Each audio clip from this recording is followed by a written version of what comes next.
Beyler tebrik ederiz. Teşekkürler. Orman United takımı olarak gerçekten lige renk kattınız. Renk katmaya devam edeceksiniz. Tabii eksikleriniz var, sakatlarınız var. Evet.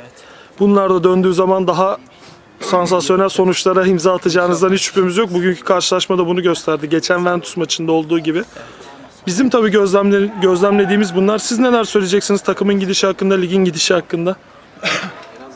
Turnuvayı çok güzel bulduk. Arkadaşlar yeni takım oluşturuyoruz. Takım ısındıkça daha güzel olacaklar. Arkadaşlar gelecek maçlarda başarılar diliyoruz. Biz de Bütün sizlere arkadaşlarımıza başarılar diliyoruz bundan tebrik sonrası ediyoruz için. böyle bir organizasyon. Teşekkür ediyoruz. İyi akşamlar.